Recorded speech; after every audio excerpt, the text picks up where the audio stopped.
자폐 아동들을 가장 가까이서 지켜보고 돌보는 행동수정 치료사라는 직업을 가지신 분입니다. 최숙희 씨 만나보도록 하겠습니다. 안녕하세요. 안녕하세요. 네. 보시면 30명이 넘는 자폐 어린이들, 그리고 그 부모까지 합하면 정말 100명이 넘는 사람들을 지금까지 돕고 있는 것 같아요. 이 직업에 대한 매력은 아이들의 변화를 직접 느낄 수 있는 거, 그리고 내가 그 아이들의 변화를 만들어가는 거, 직접적으로 아픈 아이들을 도와주고 싶으신 분들에게 적극 추천하고 싶어요. 세상의 모든 큰일은 정말 작게 시작한다고. 네, 아름다운 동행 2부를 시작하겠습니다. 저희 프로그램 소개를 좀 드릴까 하는데요. 아리랑 코리아 TV 아름다운 동행은 매주 토요일 오전 9시 30분 옴니 2채널을 통해서 시청 가능하시고요. 소셜미디어 또는 아리랑 코리아 TV 웹페이지를 통해서도 만나실 수 있습니다. 현재 그 서비스 디렉터로서 일을 하면서 가장 크게 느끼는 보람이 있다면 네. 뭐가 있을까요? 저희는 이제 지금 4년이 좀 넘었거든요. 근데 아직도 신생아 단체죠. 아직도 애기잖아요. 그러다 보니까 서비스 디렉터로서 가장 느끼는 보람은 제가 만나는 가족과 아이들에 따라서 제가 그들에 맞는 프로그램을 만들 수 있다는 거. 정부 같은 기관들은 굉장히 오래되고 그 체계가 딱딱하다 보니까 아무리 정말 필요한 부모가 와도 그 부모가 자기의 크라이테리아나 자기네들이 벌써 정해놓은 룰에 맞지 않으면 도와줄 수가 없는 상황이 있을 때도 있거든요. 하지만 저희는 일단 아이들과 부모를 우선으로 할 수 있다는 점, 그리고 제가 일단 체리티를 시작했을 때 시스템을 위한 단체이기보다는 사람을 위한 단체가 되자라는 생각으로 시작을 했거든요. 그래서 굉장히 아직까지는 플렉시블 할 수 있다는 거. 그래서 예를 들어서 이제 저희가 요번에 정부에서 25,000불 펀딩을 받았어요. 그래서 그런 펀딩을 가지고도 우리가 뭐 정해져 있는 규정의 그 프로그램이 아닌 제가 부모님들을 서베이해서 그들이 정말 원하는 프로그램을 만들 수도 있는 거고요. 그리고 지금 요번에는 또 마캄 시리에서 저희한테 마캄에 있는 모든 라이브러리에 자폐아 프로그램을 심어달라고 그런 제안을 받아서 그런 것도 저희가 또 너무 감사한 제안이죠. 그런 것도 할 수 있고. 네.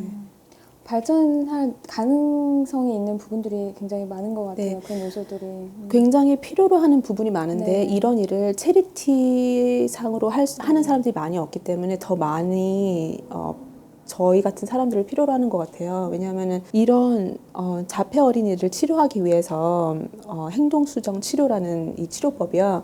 시간당 50불에서 70불 가요. 그리고 한 세션이 하루당 3시간이 돼요. 그리고 이거는 매일 해야 되는 거거든요. 그러면 하루에 150불, 그리고 한 달이면 4,000불. 한 가정이 4,000불을 1년에 쓰면 그게 5만 불. 그러니까 그거를 감당할 수 있는 가족이 얼마나 있겠어요. 그렇기 때문에 비즈니스가 많이 늘어나요. 지금 이런 자폐 아이 어린이들을 상대로 하는 비즈니스. 그래서 많이 돈들을 벌고 계시는데 그렇기 때문에 사회에서는 더 전문가들을 필요로 해요. 그런 비즈니스업뿐만 아니라 사회와 정말 연결해서 시스템을 만들 수 있는 사람들이 부족한 것 같아요. 앞으로 사회적으로 좀 더 개선돼야 할 부분이 뭐라고 생각하세요? 저희 에임의 비전은요, 자폐 어린이들에게 배리어가 없는 사회를 만들자, 포괄적인 사회를 만들자라는 거거든요. 근데 그게 말로 들으면 참 좋은 말이야. 하지만 어떻게가 정말 중요한 것 같아요. 그래서 우리가 자폐 어린이들이 늘고 있다, 늘고 있구나 뿐만 아니라 늘고 있기 때문에 우리는 이렇게 해야 되고 우리는 이렇게 아이들을 더 받아들일 수 있어야 하고 그런 마음가짐이 중요한데 자폐 아이들이 정말 늘고 있지만 그럼에도 불구하고 우리가 밖에서 자폐 아이들을 많이 못 보는 이유는 그만큼 부모들이 아직도 나가기를 꺼려하기 때문이 아닐까 생각되거든요. 그래서 저희 같은 체리티는 이제 awareness를 굉장히 중요시해요. 사회 이식을 높이는 거, 자폐에 대한 그걸 높여서 저희 부모님들이 와서 하는 얘기가 도서관에 아이를 못 데리고 간대요. 왜냐하면은 그 행동 장애가 나왔을 때 손가락질을 항상 받는다 그러더라고요. 근데 왜냐하면은 그만큼 아직 사회가 모르기 때문이라고 생각해요. 그 사람의 상황을 알고 그 아이의 컨디션을 알면 그렇게 손가락질을 하진 않겠죠? 그럼 행동수정 치료사가 되기 위한 그런 방법들에 대해서 좀 얘기를 해볼까 하는데요. 그 필요한 과정들이 뭐 어떤 방법들이 있을까요? 일단 4년제 대학을 졸업하셔야 되고요. 관련 과목으로 그리고 심리학이나 social science, social work 그런 분야들 4년 졸업하신 후에 세네카나 조지 브라운 그러니까 2년제 컬리지에서 graduate program 중에 Applied Behavior Analysis라는 2년제 과정을 졸업하셔야 돼요. 그렇게 하시면은 Behavioral Therapist가 되실 수 있는 거예요. 그게 행동 수정사거든요. 그 Behavioral Therapist는 지금 정부 오르가니제이션인 뭐 키나르크, 에이슬링, 뭐 지니바 센터 그리고 학교 스쿨 보드 같은 데서도 많이 채용하고 있고요. 더 전문적으로 공부를 하고 싶으시고 이 분야에 최고가 되고 싶으신 분들은 캐나다에 이 과가 들어온 지는 얼마 안 돼요. Masters in Special Education, Masters in Applied Behavior Science 이런 것들을 2년 더 공부하시면요. 풀타임으로 2년 아니면 파트타임으로 3년을 더 공부하시면 보드 서티피케이션이라는 자격증을 얻으실 수 있어요. 그게 줄임말로 BCBA예요. Board Certified Behavior Analyst. 그런 분들이 되시면 정부에서는 그런 분들 항상 환영하고요. 그리고 저희 같은 에임에서는 그런 분들을 컨설턴트로 쓰고 있어요. 근데 보통 그분들이 차지하시는 것들이 시간당 100불 그렇게 차지를 하시기 때문에 시간당 100불이면 엄청난데요. 네. 근데 그분들이 네. 정말 저희한테 이제 주시는 영향력이 크시니까요. 네, 그리고 네. 아이들을 정말 분석하시는 눈이 다르시고 네. 예, 그렇기 때문에 저도 이제 재학을 하다가 마스터스에 이제 아이를 가지면서 제가 지금 잠시 휴학 중인데 젊으신 분들 정말 열정을 가지시고 에너지 넘치실 때 네네. 이런 공부를 하시면 너무 좋을 것 같아요. 정말 사회가 필요로 하고 있는 직업입니다. 시작한 지 얼마 되지 않았고 이제 발전 가능성이 아주 큰 직업군이라고 보면 되겠군요. 네, 그렇죠. 알겠습니다.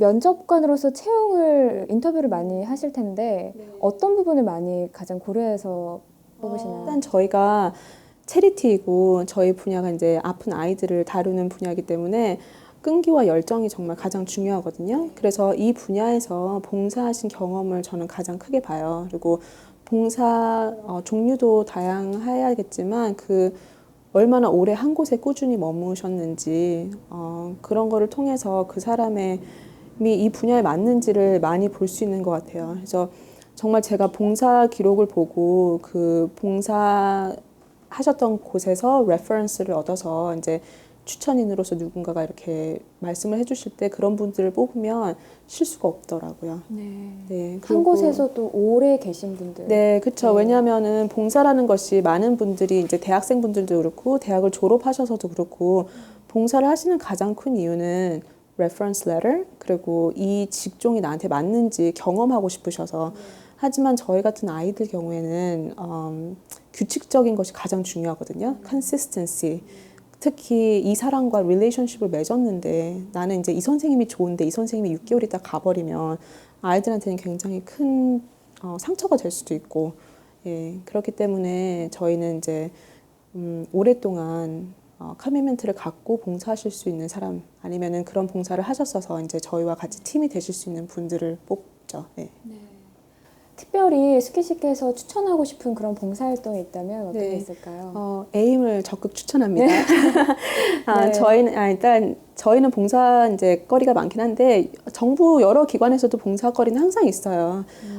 저희가 드릴 수 있는 봉사거리는 아이들을 1대1 상대하시는 것 외에도 마케팅, 펀레이징에 저희 스폰서십에 참여하시는 거, 또 그래픽 디자이너 하시는 분들은 이제 디자이너로 저희 봉사하실 수 있으시고, 체리티다 보니까 저희가 홍보 활동에 게을리할 수가 없어요. 여기저기 홍보를 해야 이제 또 도네이션을 받고 이제 저희를 도와주고 싶으시다는 분들이 생기기 때문에 그런 것들을 아름답게 알려주실 수 있는 뭐 photographer, 디자이너 그런 분들 봉사들도 언제나 환영하고요. 아이들 쪽으로 관심 있으신 분들은 저희 Saturday 프로그램이나 이제 IBI는 이제 행동 수정이 어떻게 이제 테라피화 되는가 하는 그런 부분인데요. 이게 Intensive Behavior Intervention이라고 이제 아이들이 1대1로 집중 치료하는 모습 그거를 보시면서 이제 저희 도와주실 수도 있고요.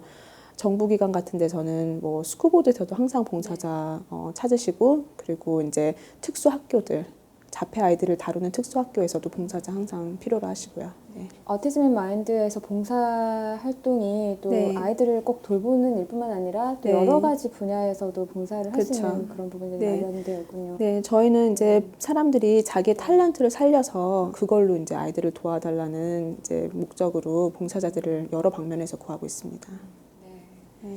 이런 특수한 환경에 놓인 아이들을 위해서 앞으로 일을 하고 싶거나 또 관심이 있는 분들께 하시고 네. 싶은 말씀이 있으시다면요. 아이들은 다 하얀 종이 같잖아요. 그래서 저희는 이제 그 종이에 어떤 그림을 그려주나 저희한테 달린 것 같아요. 특히 자폐 어린이들은 5살이건 6살이건 10살이건 정말 신생아 같은 그런 순수함이 있어요.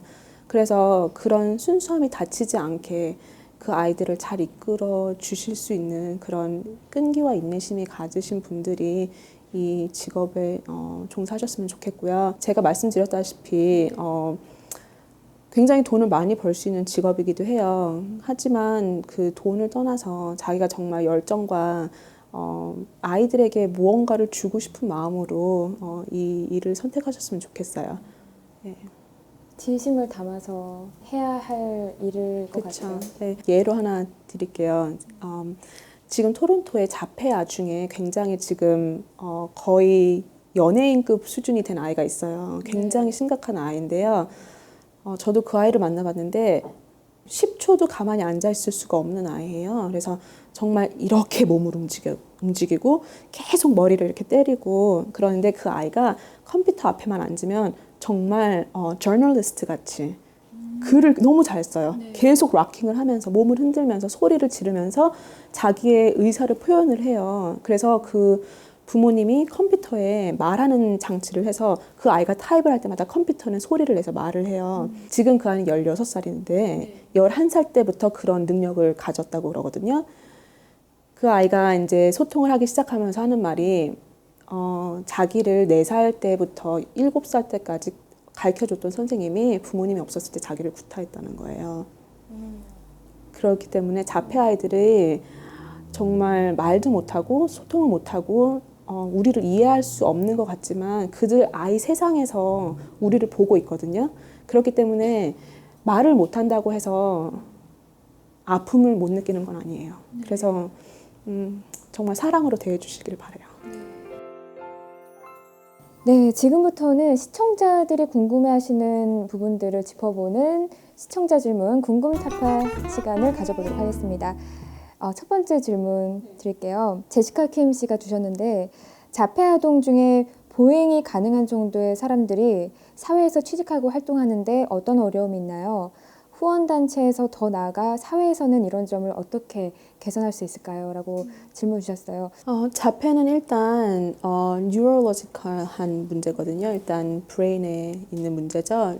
그래서 육체적인 문제보다는 지적의 문제가 더 많은 아이들을 저희는 상대로 하고 있어요.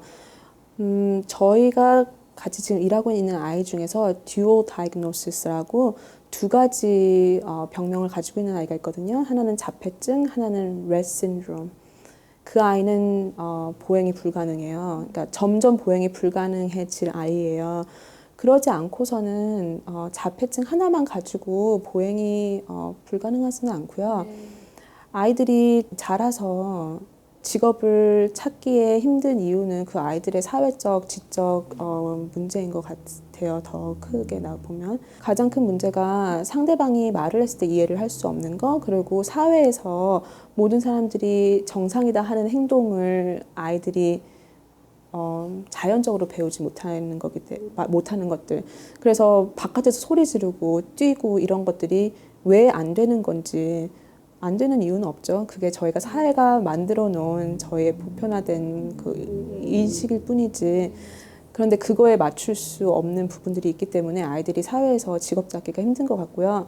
요즘은 그래도 맥도날드나 티몰튼 같이 큰 지적 능력을 필요로 하지 않는 직업들은 이런 자폐를 가지고 있는 분들을 채용하는 시스템을 점점 늘리고 있더라고요. 그래서 저도 저희 학교 옆에 맥도날드 가보면 항상 거기 일하시는 자폐분이 계세요. 근데 그분은 물어보시죠, 저한테. What do you want? 근데 제가 뭐 small coffee regular 하면 알지만 small coffee regular with 뭐 이렇게 점점점 나가면 굉장히 frustrate 하시고 기분 안 좋아 보이시고 그래요. 하지만 그거는 뭐 저한테 기분이 나빠서가 아니라 자기가 공부한 거 이외의 것이 자꾸 나오기 때문에 힘들어서 그러시는 거거든요. 그래서 보통 이제 티몰튼이나 맥도날드 뭐 이런 데 가서 그런 분들을 보시면 좀 더 천천히 아니면은 그분들이 이해하실 수 있을 때까지 좀 기다려 주시면 좋을 것 같고요. 그래도 아직 저희 사회가 그런 분들을 채용하는 데 있어서 굉장히 부족하죠. 저희 체리티가 아니라 뭐 Center for Dreams 그런 말컴에 있는 체리티나 뮤키밤 센터 같은 그런 체리티들은 18세 이상의 정신적 장애를 갖고 있으신 분들을 도와드려요. 그래서 그분들의 직업 트레이닝이라든지 뭐 직업 트레이닝이 인텐시브한 건 아니라도 뭐 메일 딜리버리 그런 거 아니면은 이제 티몰튼 같은 데서 서빙 하시는 것들 그런 가장 기본적인 것들을 가르친다 그러더라고요. 두 번째 질문 드릴게요. 남윤지 씨가 주셨는데 현재 생명과학과에 재학 중인 학생입니다. 그러다 보니 자연스럽게 심리학 과목들을 들어보게 되고 또 어릴 적부터 관심이 있었던 분야입니다.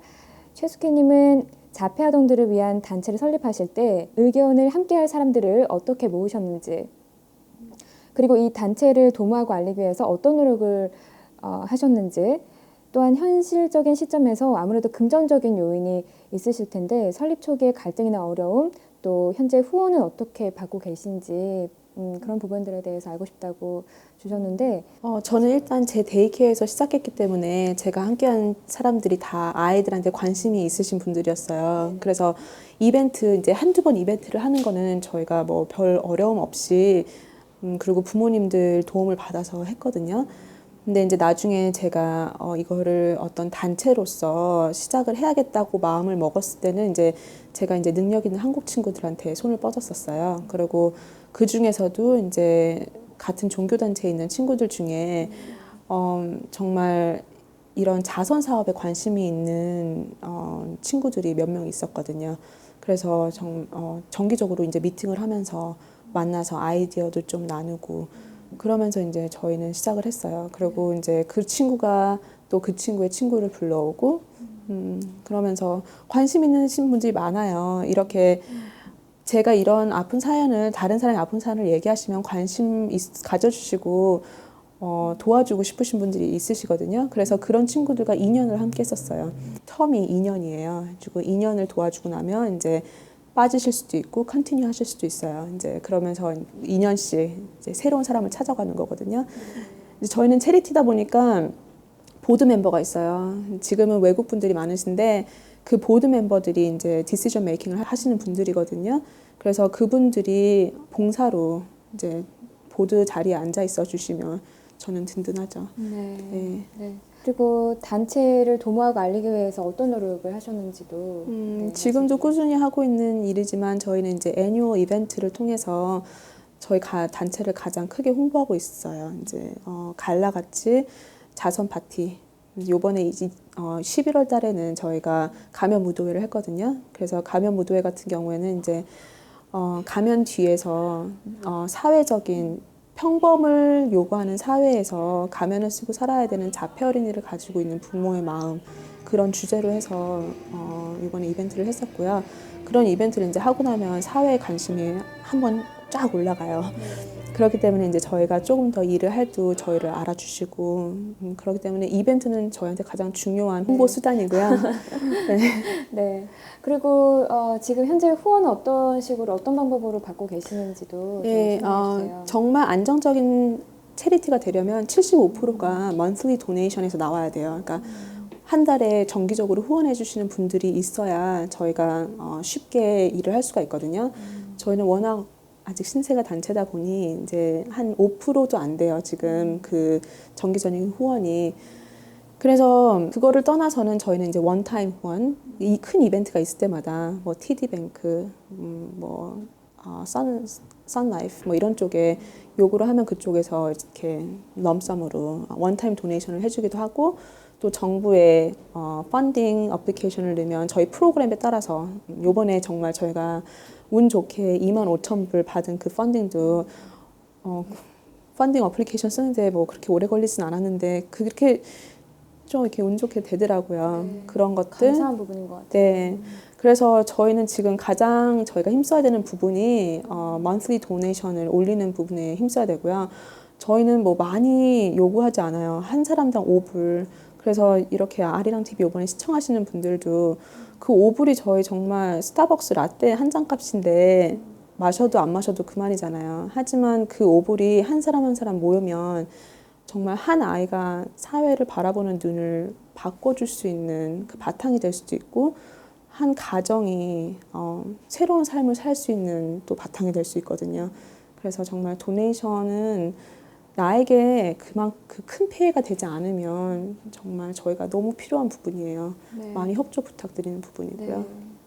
정말 적은 돈이지만 그 네. 돈이 또 모여져서 큰 네. 돈이 되면은 그 아이들에게 네. 큰 정말 사랑의 그 힘이 되지 않을까 그런 생각이 그럼요. 들어요. 저희가 쿠키 팔아서 이렇게 된 거잖아요. 네, 아까 1불이라고 하셨죠? 네, 1불, 2불 팔아서. 네. 예. 네. 그럼 5불이면 엄청나겠는데요? 그럼요. 저희는 5불짜리 도너를 10,000명께서 네. 그렇게 해주시면 정말 걱정이 없죠. 네. 네. 행동 수정사라는 직업이 무엇보다도 인내와 사랑이 기반이 되어야만 할 수 있는 일이라는 거를 오늘 정말 인터뷰 통해서 저도 좀 절실하게 느낀 것 같아요. 그 앞으로 우리 사회가 그 꾸준하게 관심과 도움을 주셔서 이 아이들이 앞으로 또 더 좋은 환경에서 이렇게 자라날 수 있도록 그런 환경을 만들어줬으면 하는 바람이 듭니다. 네, 감사합니다. 네, 오늘 나와주셔서 감사합니다. 네, 감사합니다.